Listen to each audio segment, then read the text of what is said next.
naman akla. Narito tayo ngayon upang matunghayan ang update sa Ruel and Rachel Love Team. Oh, my angel, angel, baby, angel.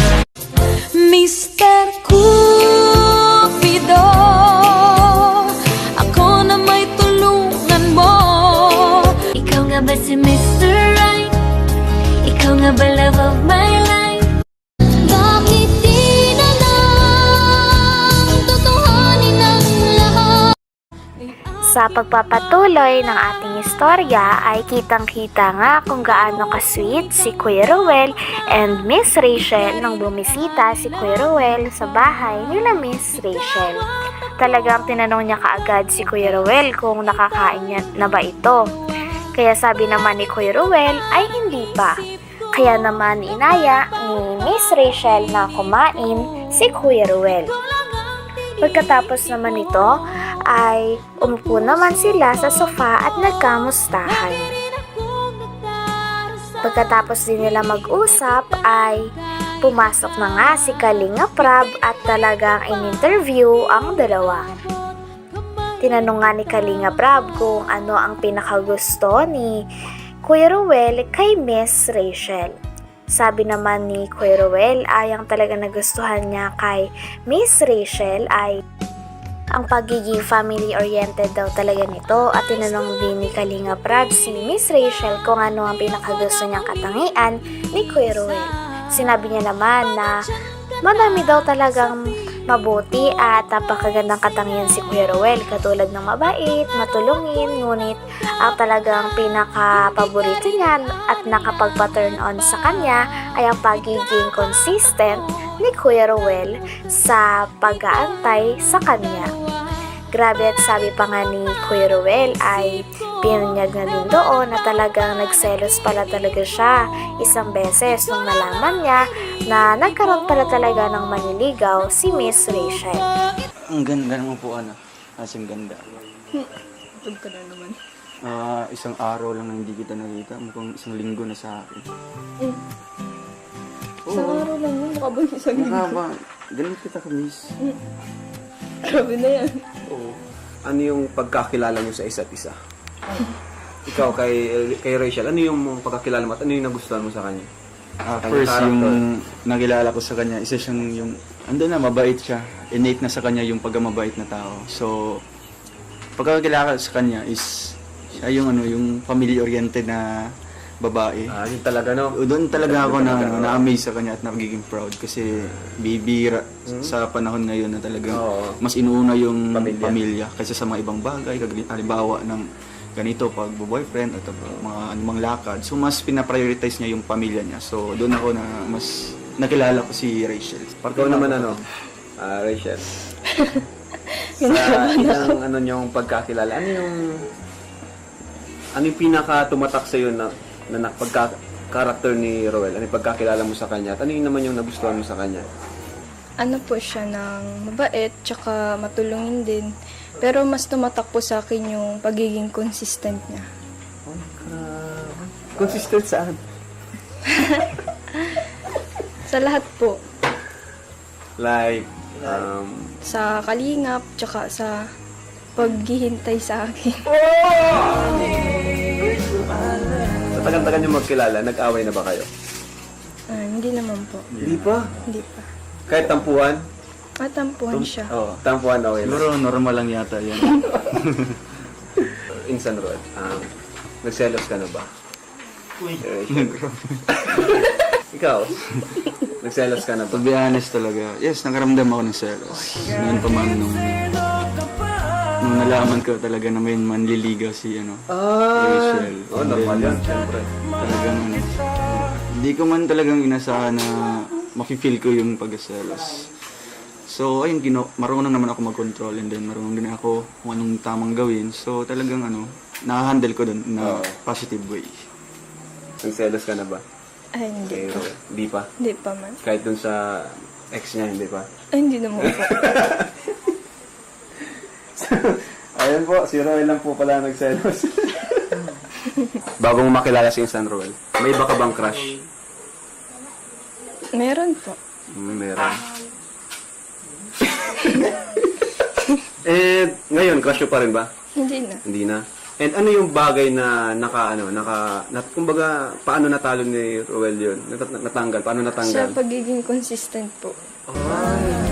Normal yan sa matubang, consistent, saka makulit. Makulit ba? Sobra.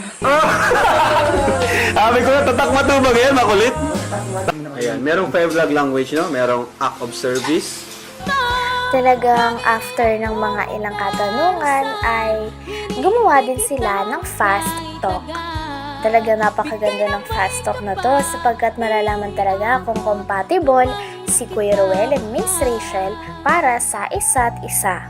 Napakagaling din ng dalawa sapagkat talagang pareha sila ng mga hilig at sagot. Katulad na lang ng pareha silang mahilig sa coffee, ang paborito nila ay YouTube, at talagang makikita natin na nagkakasundo si Kuya Ruel and Miss Rachel sa mga bagay-bagay. Oh, my angel, angel, baby, angel. Mr. Cupido, ako na may tulungan mo. Ikaw nga ba si Mr. Right? Ikaw nga ba love of my life? Bakit di na lang tutuhanin ang lahat? Quality time. Kasi kung quality time, bali pasok mo yung lahat, yung apat. Di ba? no? Receive a gift or something. Ganun. Quality time po. Ikaw naman, Rachel. Ganun din. Quality time. din. Pero ano yung nakikita mo kay Roel? Ano yung nakikita mo kay Roel na love language niya? Clingy. Uy, physical time. Words of affirmation. Nice, nice. Ano naman yung pinakamagandang regalo na natanggap mo kay Insan, Roel? Quintas. Quintas? Wow. Ikaw naman, may natanggap ka na ba? Wala pa. Normal yun kasi siya naman yung nanliligaw eh. Ganun talaga, di pa naman kasi kayo eh. Nung una kayong magkita, no? Ano Insan Roel yung first impression mo kay Rachel? First impression mo sa kanya? Siyempre, di na tayo, lalayo pa. Maganda. Maganda. Tapos, So, hindi, kung ano ka ba? Ba? Nasungitan ka ba? Or ano? Hindi man. At nung medyo nakikilala ko na siya, mabait. Mabait talaga. Pero sa una, maganda, tapos akala mo. Pero ano talaga siya? Mukhang mabait na talaga. Mabait talaga. Wala nang approachable, gano'n. Smiling face, no? Kaya nga. Ikaw naman, first impression mo. Roel. Masungit ba o ano? Ikaw? Kung titingnan, parang masungit. Oh. Tsaka parang hindi siya nag-entertain ng iba. Parang ano, hindi siya approachable. Kung titingnan, pero pag nakilala mo, hindi naman. Don't judge the book by its cover. Ayaw mo kung titingnan ng bogo.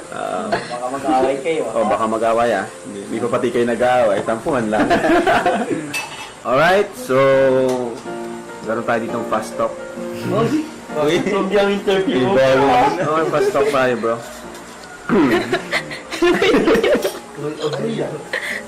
Ayan, so tapos yung interview natin. Meron pa tayong fast talk dito.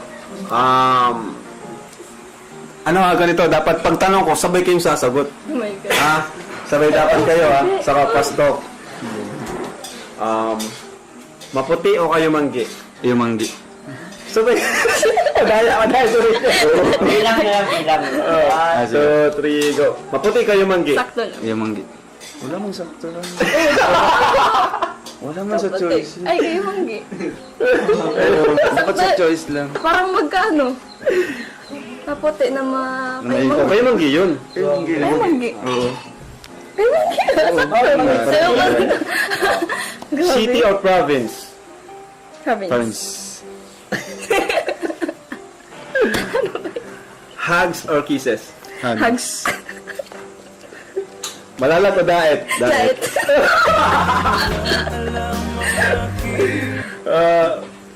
Coffee or milk tea? Coffee. Coffee. Di ba, din ako sa bat first coffee, di ba? Nag-explain pa ba? Nag-explain. Dogs or cats? Cats. Movies or music? Movies. YouTube or Facebook? YouTube. YouTube. Nasa daytime or nighttime? Daytime. Tagal ah. Payat or chubby?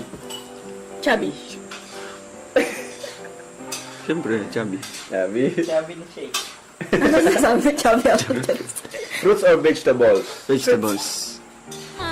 Sa piling ko okay saya. At kung ano Hanggang dito na lamang muna ang ating update sa Ruel and Rachel Love Team. Maraming salamat sa inyong panonood. Hanggang sa muli. Bye!